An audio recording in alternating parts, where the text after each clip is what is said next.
Bismillahirrahmanirrahim. Assalamualaikum warahmatullahi wabarakatuh. Ya Rabbi bil Mustafa balligh maqasidana waghfir lana ma madha ya wasi'al karami.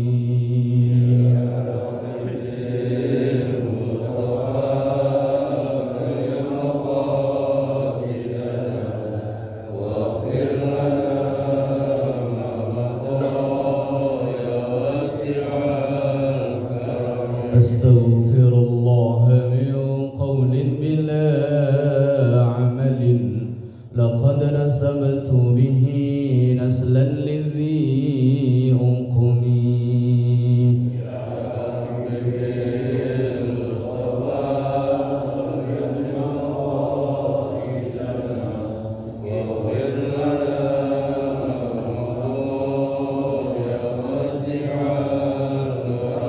دعا إلى الله فالمستمسكون به مستمسكون بحبل غير منفصم. يا رب بالمصطفى بلغ مقاصدنا واغفر لنا ما مضى.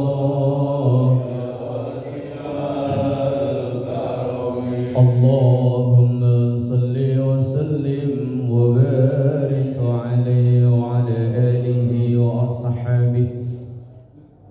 الحمد لله وحده ثم الصلاة والسلام على طه رسول الله ثم الصلاة والسلام على ياسين حبيب الله وعلى آله وأصحابه ومن تبعه بإحسان إلى يوم القيامة. سبحانك لا علم لنا إلا ما علمتنا إنك أنت العليم الحكيم. رب اشرح لي صدري ويسر لي أمري واحلل عقدة من لساني يفقهوا قولي واجعل لي وزيرا من أهلي. أما بعد. حضرات العلماء والقرباء وجلساء الأفاضل وحضرات الجماعة Masjid Jami Al-Muhajirin yang semoga kita semua selalu diberkahi, diridhoi dan dikaruniai sehat afiat, panjang umur dalam taat ibadah kepada Allah Subhanahu wa taala. Alhamdulillah, di subuh yang berbahagia ini kita dibangunkan kembali oleh Allah dalam keadaan sehat al-afiat. Alhamdulillahilladzi ahyana ba'dama amatana wa ilaihin nusyur. Bersalawat kepada Rasulullah, Allahumma salli ala Sayyidina Muhammad. Semoga kita selalu istiqomah mengikuti ajaran Rasulullah dan dengan bersalawat sebagai pembuka atau sebagai sarana dibukanya pintu-pintu doa kita, dan juga semoga dengan bersalawat kita menjadi umat yang mencintai dan cintai oleh Rasulnya, dan harapan terbesar yaumul akhir, hari kiamat nanti, memperoleh syafaat dari Rasulullah sallallahu alaihi wasallam. Jemaah yang dimuliakan Allah, mengawali ta'lim pada kesempatan pagi ini bersama kita doakan kedua orang tua kita, guru-guru kita, para pendahulu kita, semua orang yang berjasa berbuat baik pada kita, terkhusus yang memperjuangkan berdirinya Masjid Al-Muhajirin ini. Kita doakan anak cucu keturunan kita semoga semua dijadikan saleh salehah, keluarga sakinah mawaddah warahmah, rezeki yang halal dan barakah. Kita doakan apabila ada yang sakit, mungkin saudara kita, keluarga kita dimanapun berada, jamaah kita atau warga yang tinggal di perumahan ini, kalau ada yang sakit kita doakan semoga segera diangkat penyakitnya, dikaruniai sehat afiat. Ala hadziniyah wa ila hadratin nabiyil mustafa Muhammadin sallallahu alaihi wasallam. Syaulillahi lahum al-Fatihah. A'udzu billahi minasyaitonir rajim. Bismillahirrahmanirrahim. Alhamdulillahi rabbil alamin arrahmanir rahim maliki yaumiddin.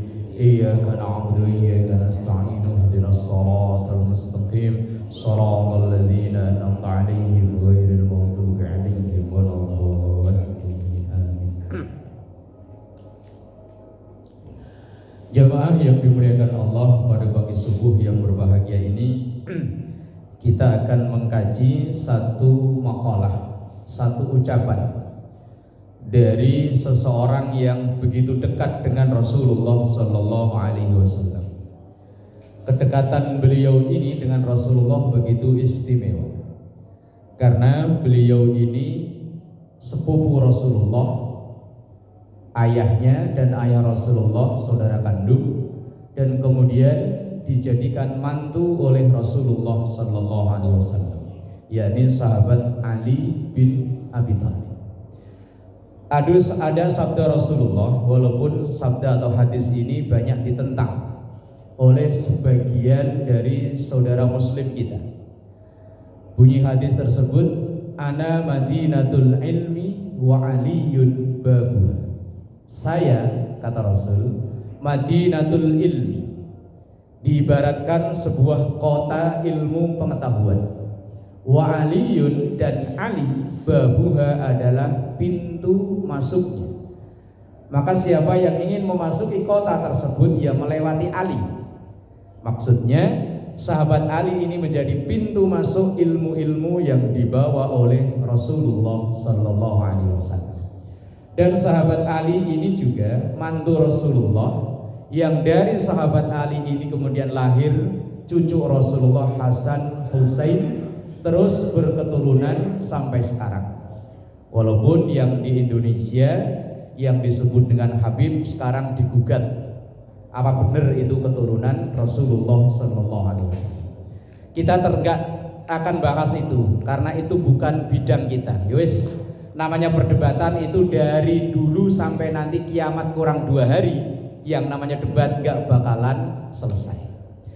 Tapi sayang seribu sayang, sahabat Ali ini meninggalnya tragis, dibunuh.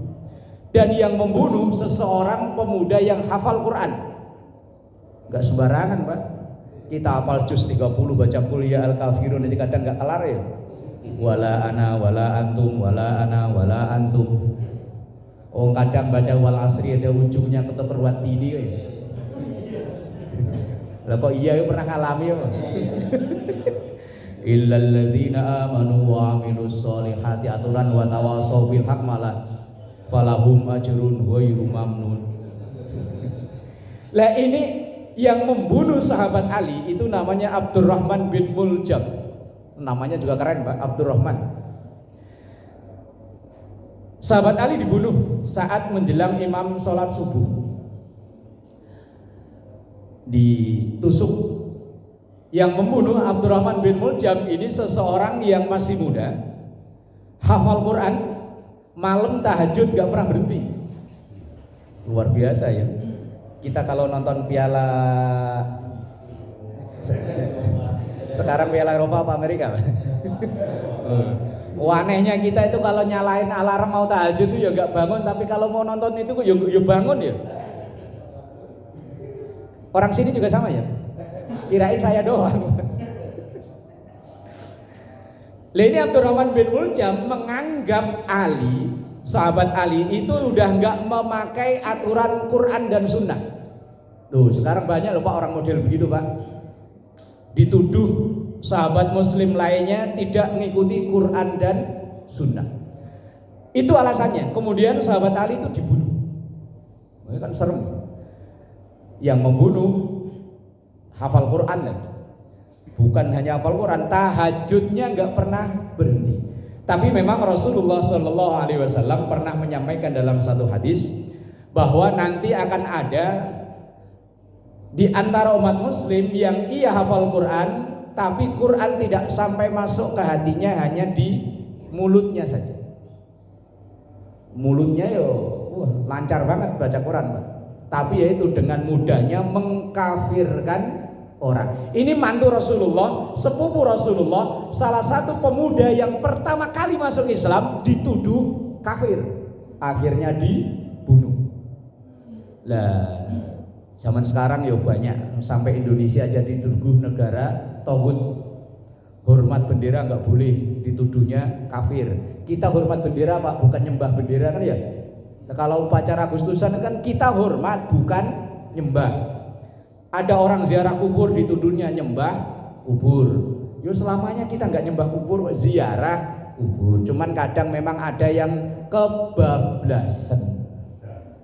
kebablasan nganggap bahwa di kuburan itu ketika bawa air ke sono, baca Yasin, baca tahlil, Qur'annya ditaruh di situ, airnya, kemudian menganggapnya air ini nanti akan membawa tuah atau boh lah. Ya wis, itu keyakinan. Tapi kalau berlebihan, nah itu memang yang berbahaya. Lah apa makalah dari sahabat Ali bin Abi Thalib itu? Beliau bilang begini, laula hamsu hisalin lasaran nas kulluhum salihin. Kalaulah tidak dipengaruhi oleh 5 hal, semua orang itu pada dasarnya baik. Semua orang itu pada dasarnya salih. Wong memang dalam hadis Rasulullah disampaikan kullu mauludin yuladu alal fitrah, bahwa kita ini terlahir dalam keadaan suci, bersih, baik, nggak ada dosa. Kalau dalam agama lain konon katanya wallahu alam ada istilah penebusan dosa karena ada dosa warisan, itu agama lain. Tapi kalau Islam enggak. Walaupun itu anak terlahir dari hasil hubungan yang diharamkan, tetap anak itu suci. Cuman sayang di kita disebutnya anak haram. Padahal yang haram itu kelakuan bapak sama maknya. Kalau bocah itu tetap dalam keadaan suci, bersih, tidak membawa dosa.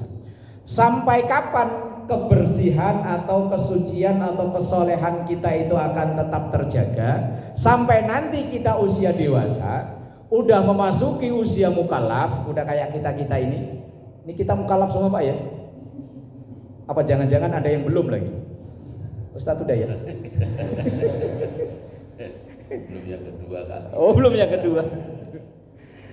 Sampai usia mukallaf, kemudian kita dipengaruhi oleh berbagai macam pengaruh. Ada yang bisa mempertahankan kesolehannya dan terus menambah kesolehannya. Ada yang kesolehan bawaan lahir itu tadi tergerus, akhirnya terkikis lama-lama habis. Lah, sahabat Ali bilang, kalaulah tidak dipengaruhi oleh 5 hal ini, semua kita ini pada dasarnya orang baik.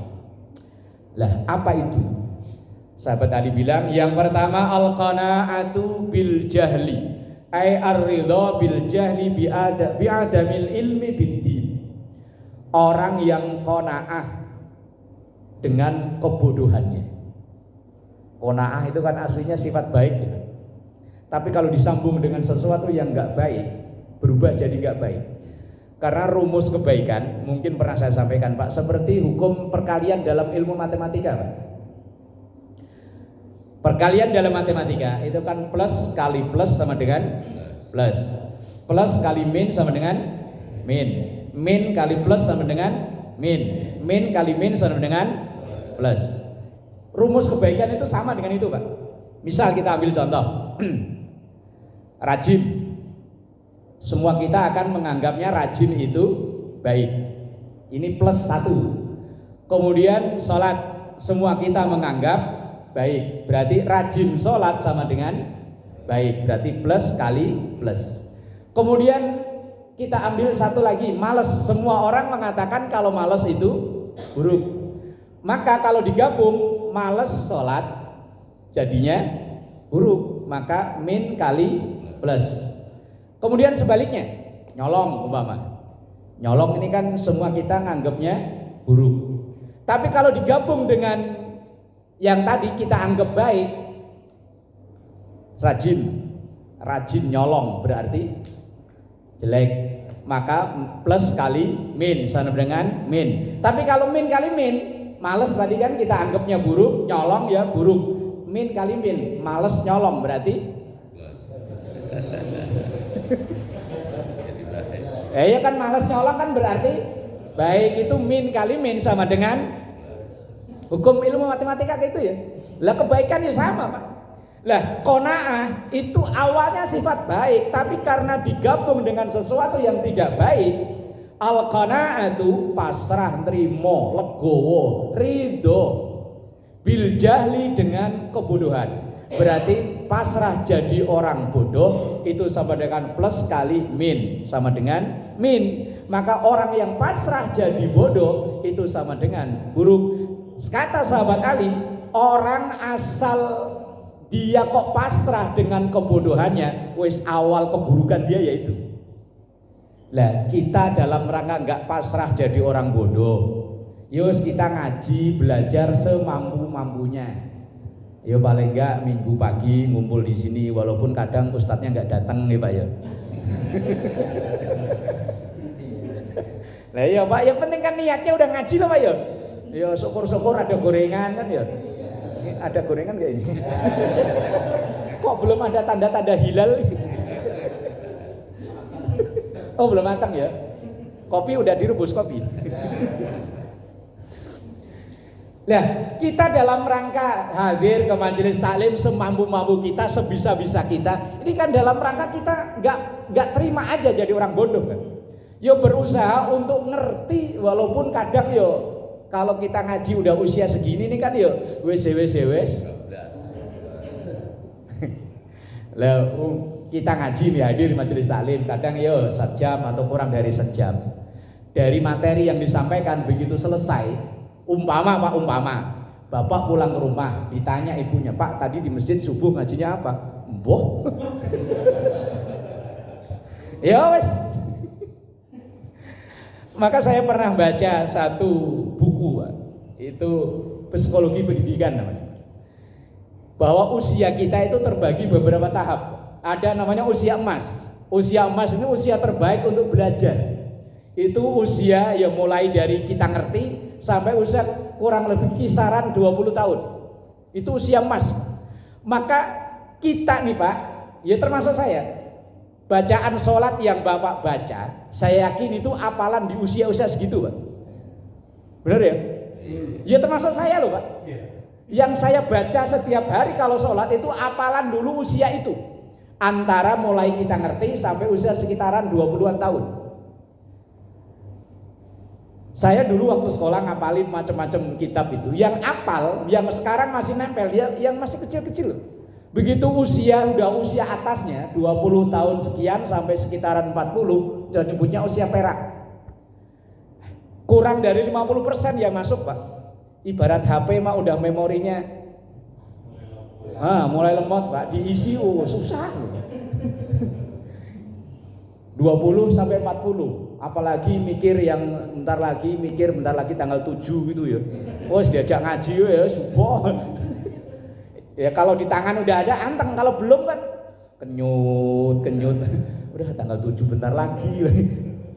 Lah, usia 40 ke atas. Wah, wis makin berkurang Pak, usia besi tua Pak. 20% yang masuk udah bagus lah. Usia 50. Sampean baru 23 lah ya, belum ya. Iya. Oh, duduknya deket saya ya, yang ini Pak Alwi jauh nih. Lah usia udah 50 ke atas itu dulu guru saya membahasakan usia keranjang, Pak. Oh iya. Keranjang itu, Pak. Kalau buat ngambil air ketika dicemplungin ke sumur, ke empang kayaknya penuh, Pak ya. Penuh ya. Coba keranjang itu diangkat. Airnya masih ada, Pak. Ini persis kita ngaji di usia-usia segini nih loh Pak. Kayaknya kalau pas lagi duduk begini, apalagi yang disampaikan oleh guru itu kok dia udah ngerti, paham, itu mah paham. Persis kayak keranjang dimasukin empang, kayaknya paham bener Pak. Begitu selesai ngaji, itu persis keranjang diangkat Pak. Opo tadi ngajinya, boh. Ya wis lah, yang penting kita ada niat usaha untuk ngaji. Nah memang ketika kita melakukan kesalahan dalam beribadah, itu akan dimaafkan bagi orang-orang yang masih mau belajar, bagi orang-orang yang masih mau ngaji. Kita sholat salah, kita puasa ada salah, zakat ada salah, masih Allah maafkan selama kita masih mau belajar, masih mau ngaji. Walaupun tadi ngajinya wes bablas ilmu nih.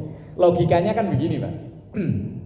Orang kalau lagi nyetir mobil, kok mobilnya itu atasnya atau apanya lah ada tulisannya latihan atau belajar.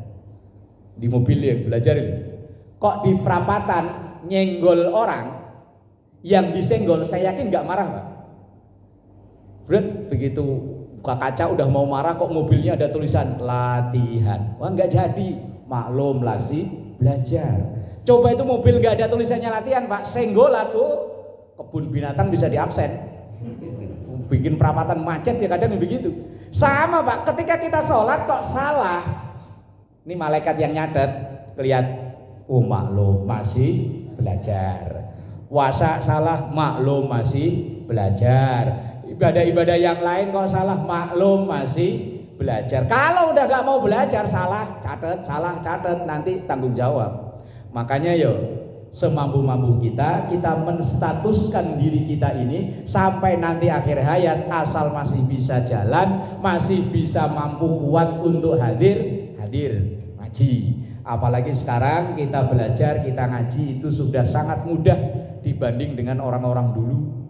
Kita masjid dekat, mushola dekat, majelis taklim di mana-mana. Kalau orang dulu kan jauh Pak, sekampung masjid cuma ada satu, jalan nggak bagus, gelap lagi. Lah kalau sekarang jalan bagus, terang, majelis taklim di mana-mana. Maka yang pertama kata sahabat Ali, orang itu akan hilang kesalehannya ketika ia udah pasrah dengan kebodohannya. Kemudian yang kedua, kata sahabat Ali, yang merusak kesolehan seseorang itu adalah wal hirsu 'ala dunya. Serakah, rakus dalam hal keduniaan. Kadang kita itu beralasan saya nggak rakus kok, tapi saya semangat. Lah bedanya rakus sama semangat apa? Sama kayak dibedain pelit sama irit. Bedanya apa? Rakus sama semangat bedanya apa? Mirip Pak ya? Saya nggak rakus tapi saya semangat. Saya nggak pelit kok tapi irit. Rakus itu perilaku sama tapi bisa dikategorikan berbeda Pak. Contoh begini Pak, umpama budaya di sini kalau habis selamatan itu snack, kue, makanan yang di piring suruh masukin ke besek ya Pak? Di sini loh. Kadang-kadang. Lah, kadang-kadang. Kalau di sono disuruh. Kalau nggak disuruh pun udah terlatih, udah paham pokoknya. Kalau tuan rumah nggak nyuruh, udah paham pokoknya asal walhamdulillahirabbil alamin langsung wek masukin ke besek. Di situ akan kelihatan mana orang semangat, mana orang rakus. Bedanya gimana? Gini Pak. Umpama, ini contoh kasus, nanti Bapak yang jawab, terserah Bapak lah. Ada orang yang tinggal teman berdua, suami istri. Anak-anaknya udah pada misah, umpama udah pada rumah masing-masing. Ketika habis selamatan, tuan rumah bilang, bapak-bapak mohon maaf, itu makanan yang ada di piring udah masukin ke besek. Lah bapak tadi yang tinggal berdua sama istri, ada rengginang masuk, ada buras masuk, ada pisang biarin jauh, sini kan saya ustadznya, sini. Ada masukin semua sampai pulang ndeyeng Pak, keberatan. Begitu nyampe di rumah cuman berdua, dia sama istri.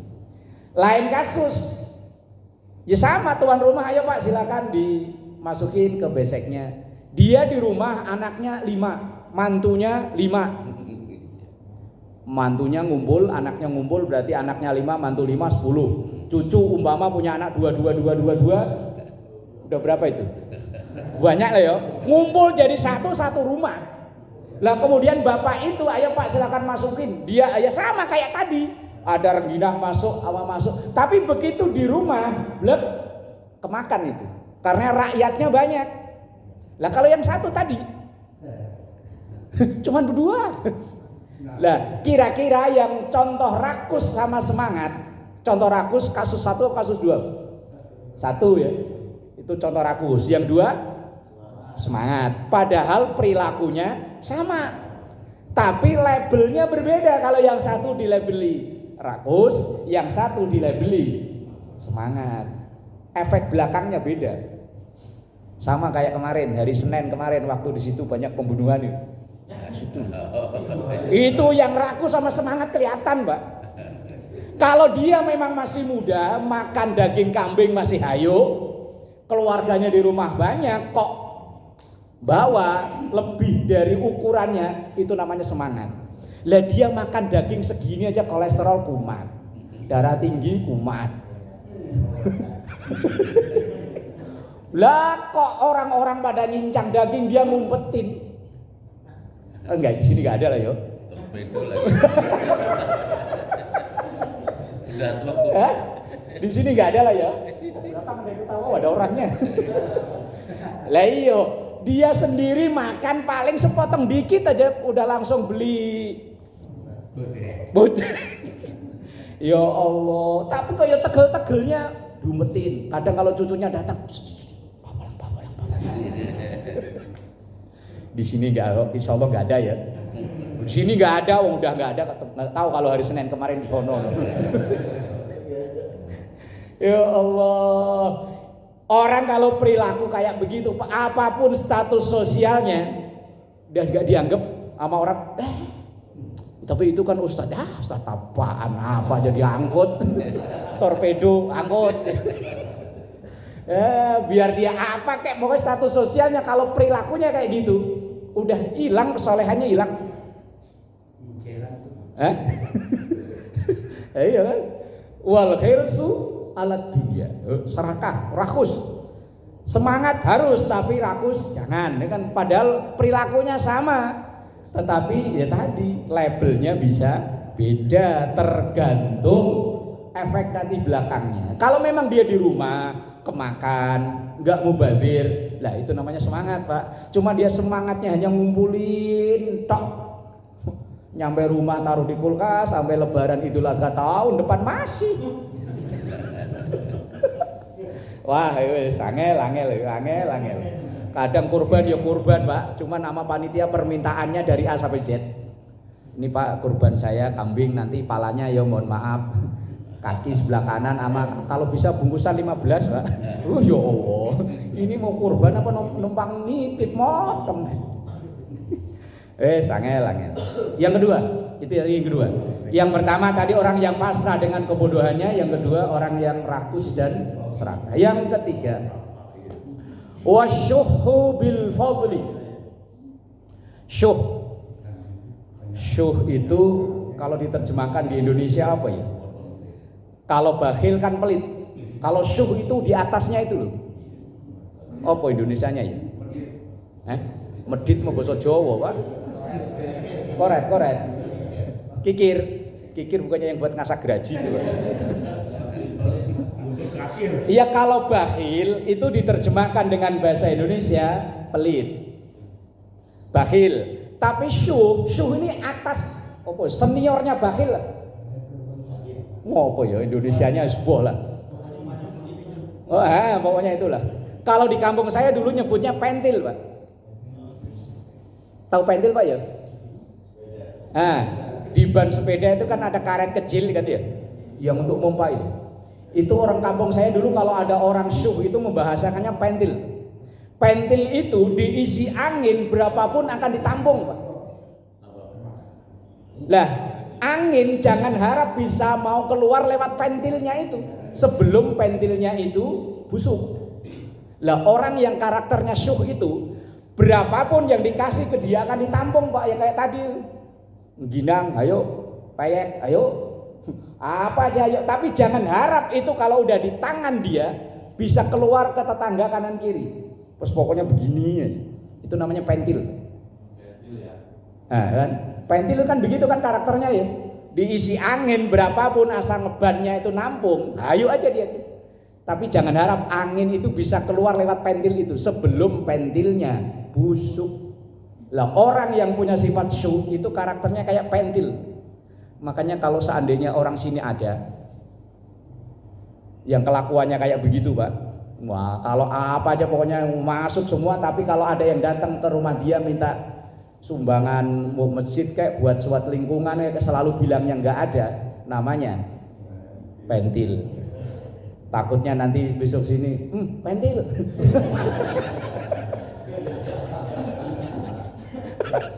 Wah, pentil itu syuh.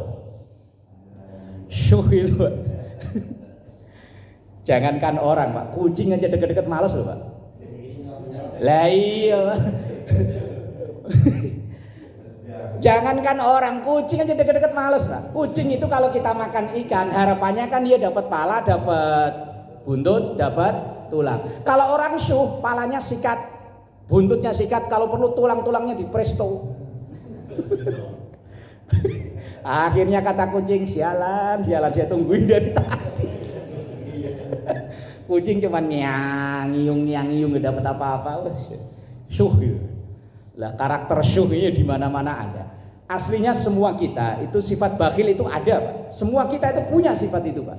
Cuman ada yang diperturutkan, ada yang ditahan. Ditahan itu maksudnya, ini harta bukan punya saya kok, titipan. Aslinya kita semua punya loh, Pak. Wong karakter kita kalau ngantongin dompet, kalau Jumatan kan bawa dompet, Pak ya. Di dompet itu saya yakin ada yang merah, ada yang biru, ada yang hijau, ada yang apa ya, ungu ya. 10.000 apa ungu? Ungu, ada yang coklat, ada yang abu-abu. Ketika kotak lewat, kira-kira yang ngisi masuk ke kotak yang mana? Ya Allah. Aslinya ya kan, kita punya sifat itu kan. Bakhil itu aslinya semuanya kita, Pak. Cuma kadang ada yang diperturutkan, akhirnya jadi naik kelas jadi pentil itu tadi. Ada yang ditahan. Ini bukan harta saya, ini titipan, saya hanya mengelola. Akhirnya ya naiklah ya, masa abu-abu lah ya. Biru lah, biru paling enggak. Kalau Pak Ustadz biru, percaya gak, Pak?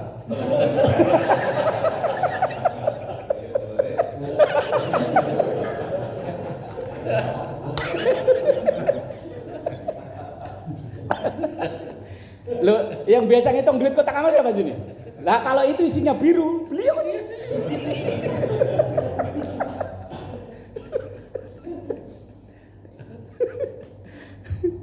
Ya Allah, Rabbi walillahil hamd. Yang keempat, wariya'u fil amal. Riya dipertontonkan fil amal ketika berbuat. Nah, ini juga tipis, Pak. Apakah enggak boleh setiap kita menyumbang atau berdonasi itu dipublikasikan? Boleh, Pak, tergantung dari niatnya kita. Bahkan dalam Al-Qur'an surah Fatir, wa anfaqu mimma razaqnahum sirran wa alaniyah. Wa anfaqu, dan kalau gorengan datang berarti udahan ya, Pak. Saya ngaji di mana-mana asal gorengan datang udahan. Itu Pak Nurdin nyuluh udahan, cuman dia nggak ngomong, cuman asal piring keluarin berarti udahan. Tanda-tanda. Wa anfaqu mimma razaqnahum sirran wa alaniyah. Orang yang tidak akan rugi itu orang yang mau berinfak dari apa yang dikaruniakan oleh Allah pada kita, yang dititipin oleh Allah pada kita. Sirron, memang prioritas masir. Sir itu rahasia, Pak, hamba Allah. Blok E nomor, boleh nggak begitu ya? Hamba Allah tapi alamat rumah lengkap. Kalau perlu motor-motornya disebutin yang punya motor blade gitu ya.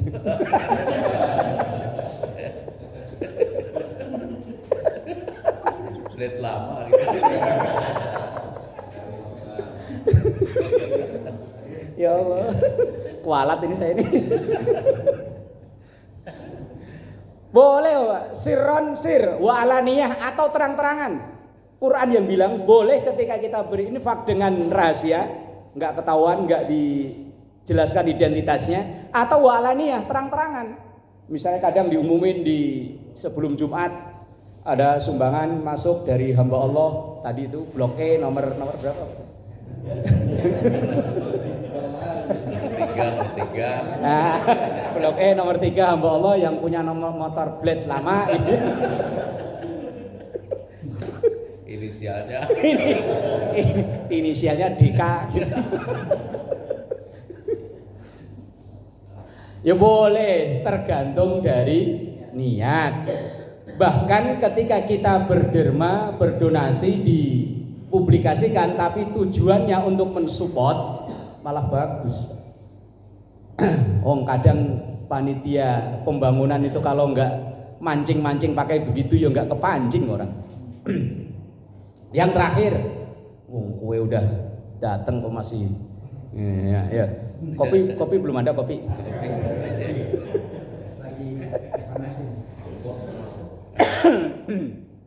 Wal ijabu birra'i.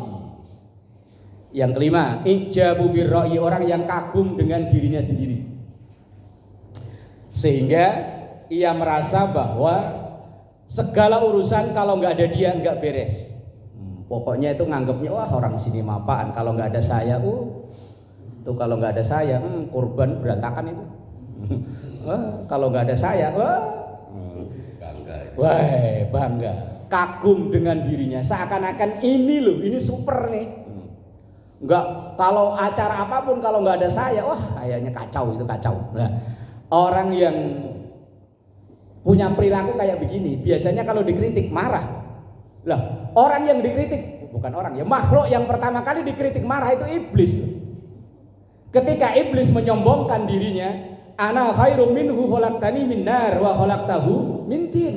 Saya lebih hebat dari Nabi Adam, saya diciptakan dari api, Adam dari tanah. Enggak terima dia Pak ketika Allah memerintahkan untuk sujud, tapi sujud dalam artian menghormat kepada Nabi Adam. Iblis merasa nggak bisa, saya lebih hebat, mosok saya harus tunduk pada Nabi Adam. Saya kan orang lama di sini.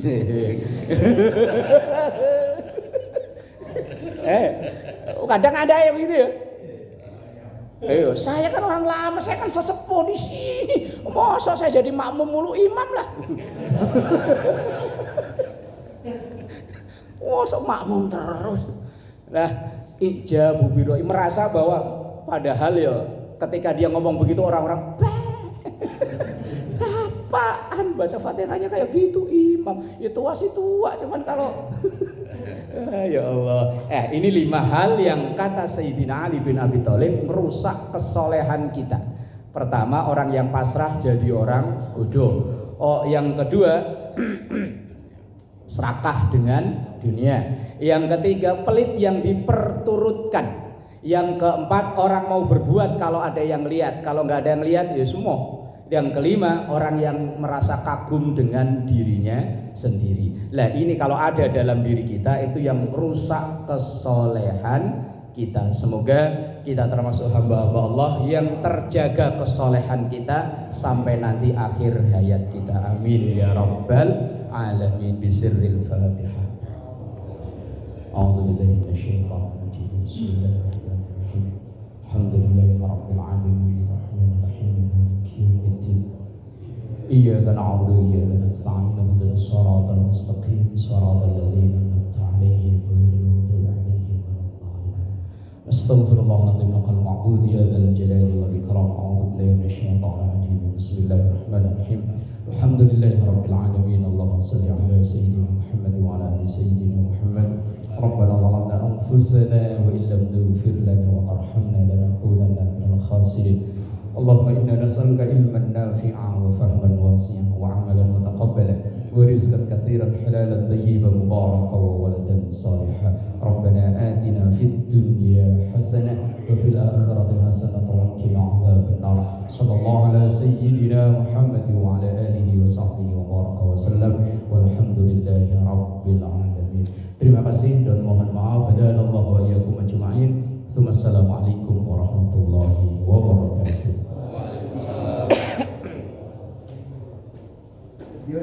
Ayo, silakan. Monggo.